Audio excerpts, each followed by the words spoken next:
ಮಂಡ್ಯದಲ್ಲಿ ಪ್ರತಿಭಟನೆ ನಡೀತಾ ಇದೆ. ಎನ್ಎಸ್ಎಲ್ ಸಕ್ಕರೆ ಕಾರ್ಖಾನೆ ಅವಾಂತರಕ್ಕೆ ಟ್ರಾಫಿಕ್ ಜಾಮ್ ಈಗ ಉಂಟಾಗಿದೆ. ಈ ಬಗ್ಗೆ ಒಂದು ಬ್ರೇಕಿಂಗ್ ಅಪ್ಡೇಟ್ ಆಗ್ತಾ ಇದೆ.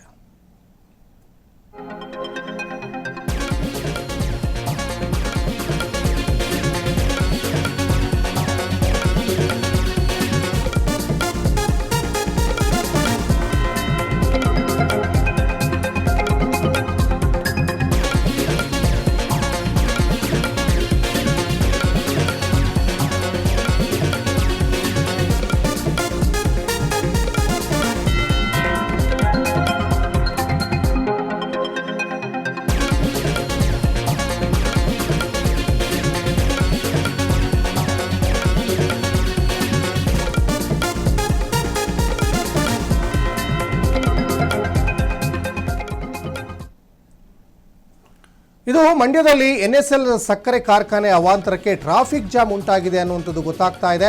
ಮಂಡ್ಯದ ಎನ್ಎಸ್ಎಲ್ ಸಕ್ಕರೆ ಕಾರ್ಖಾನೆಯ ಅವಾಂತರಕ್ಕೆ ಟ್ರಾಫಿಕ್ ಜಾಮ್ ಉಂಟಾಗಿರುವಂಥದ್ದು. ರಸ್ತೆಯಲ್ಲೇ ಟ್ರ್ಯಾಕ್ಟರ್ಗಳನ್ನು ಪಾರ್ಕಿಂಗ್ ಮಾಡಿದಾರಂತೆ. ಮಂಡ್ಯ ಮತ್ತು ಕೊಪ್ಪ ಮದ್ದೂರು ರಸ್ತೆಯಲ್ಲಿ ಟ್ರಾಫಿಕ್ ಜಾಮ್ ಉಂಟಾಗಿದೆ. ಬೇರೆ ಬೇರೆ ವಾಹನಗಳಿಗೆ ಹೋಗ್ಲಿಕ್ಕೆ ಬರ್ಲಿಕ್ಕೆ ಸಮಸ್ಯೆ ಆಗ್ತಾ ಇದೆ. ಎನ್ಎಸ್ಎಲ್ ಸಕ್ಕರೆ ಕಾರ್ಖಾನೆ ವಿರುದ್ಧ ಸಾರ್ವಜನಿಕರು ಆಕ್ರೋಶವನ್ನ ಹೊರಹಾಕ್ತಾ ಇದ್ದಾರೆ. ಕಬ್ಬು ತರುವ ವಾಹನಗಳಿಗೆ ಸೂಕ್ತ ಪಾರ್ಕಿಂಗ್ ವ್ಯವಸ್ಥೆಗೆ ಈಗ ಆಗ್ರಹ ಕೂಡ ಈಗ ಕೇಳಿ ಬರ್ತಾ ಇದೆ. ಇದು ರಸ್ತೆಯಲ್ಲೇ ಟ್ರ್ಯಾಕ್ಟರ್ನ ಪಾರ್ಕಿಂಗ್ ಮಾಡಿರುವ ವಿಚಾರಕ್ಕೆ ಸಾರ್ವಜನಿಕರು ಆಕ್ರೋಶವನ್ನು ವ್ಯಕ್ತಪಡಿಸ್ತಾ ಇದ್ದಾರೆ. ಯಾಕಂದರೆ ಸಾರ್ವಜನಿಕ ರಸ್ತೆಯಲ್ಲಿ ಈ ರೀತಿಯಾದಂತಹ ಅವಾಂತರಗಳು ಸೃಷ್ಟಿಯಾದರೆ ಸಹಜವಾಗಿ ಸಾರ್ವಜನಿಕರು ವಾಹನ ಚಾಲಕರು ಸ್ಪೆಷಲಿ ವಾಹನ ಚಾಲಕರು ಆಕ್ರೋಶಗಳನ್ನು ಹೊರಗಡೆ ಹಾಕ್ತಾರೆ. ನೋಡಿ ಯಾವ ರೀತಿಯಾಗಿ ಸಾಲುಗಟ್ಟಿ ನಿಂತಿದ್ದಾವೆ ಕಬ್ಬಿನ ಟ್ರ್ಯಾಕ್ಟರ್ಗಳು ಅಂತ. ಕಬ್ಬು ತುಂಬಿದಂತಹ ಟ್ರ್ಯಾಕ್ಟರ್ಗಳು, ಇತರ ವಾಹನಗಳು, ಸ್ಕೂಲ್ ಬಸ್ ಬರ್ತಾ ಇರ್ತದೆ, ಟೂ ವೀಲರ್ನವ್ರು ಹೋಗ್ತಾ ಇರ್ತಾರೆ, ಕಾರಲ್ಲಿ ಹೋಗ್ತಾ ಇರ್ತಾರೆ. ನೋಡಿ ಭಾಳ ಸಮಸ್ಯೆ ಆಗ್ತದಲ್ಲ. ಇದು ಈ ಥರ ಪಾರ್ಕಿಂಗನ್ನು ಮಾಡಲಿಕ್ಕೆ ಒಂದು ಸೂಕ್ತ ವ್ಯವಸ್ಥೆಯನ್ನು ಮಾಡಬೇಕಾಗಿದ್ದು ಯಾರ್ದು ಜವಾಬ್ದಾರಿ? ಎನ್ಎಸ್ಎಲ್ ಶುಗರ್ ಫ್ಯಾಕ್ಟ್ರಿ ಮಾಲೀಕರದು. ಅವರಿಗೆ ಸ್ವಲ್ಪನಾದರೂ ಪರಿಜ್ಞಾನ ಇದ್ದರೆ, ಸಾರ್ವಜನಿಕ ರಸ್ತೆಯಲ್ಲಿ ಸಾರ್ವಜನಿಕರಿಗೆ ತೊಂದರೆ ಕೊಡಬಾರ್ದು ಅನ್ನುವಂತಹ ಒಂದು ಕಾಮನ್ ಸೆನ್ಸ್ ಇದ್ದರೆ ಈ ಥರ ಎಲ್ಲ ರಸ್ತೆಯಲ್ಲಿ ನಿಲ್ಲಕ್ಕೆ ಅವಕಾಶ ಮಾಡಿಕೊಡಬಾರ್ದು.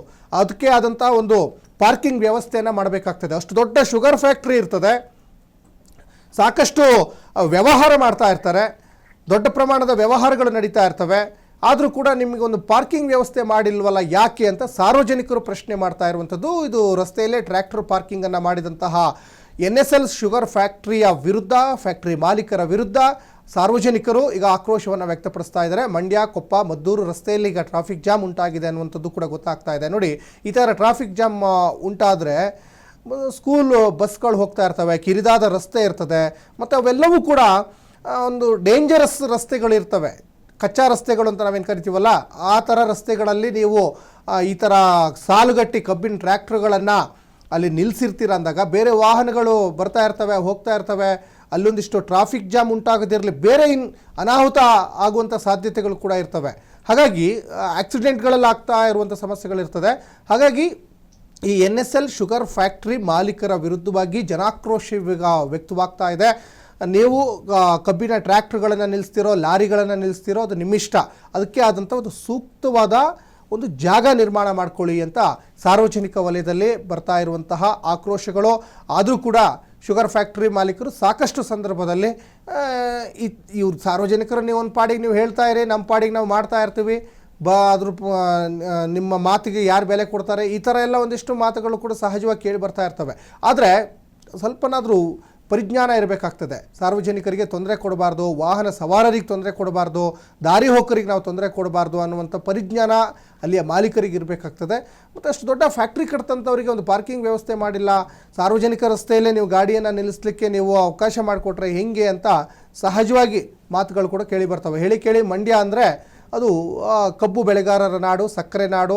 ಯಥೇಚ್ಛವಾಗಿ ಕಬ್ಬು ಬೆಳೀತಾರೆ. ಯಥೇಚ್ಛವಾಗಿ ಬೆಳೆದಂಥ ಕಬ್ಬನ್ನು ಅಲ್ಲಿಯ ಫ್ಯಾಕ್ಟ್ರಿಗಳಿಗೆ, ಬೇರೆ ಬೇರೆ ಫ್ಯಾಕ್ಟ್ರಿಗಳಿಗೂ ಕೂಡ ಅಲ್ಲಿ ಟ್ರಾನ್ಸ್ಪೋರ್ಟ್ ಆಗ್ತಾ ಇರ್ತದೆ.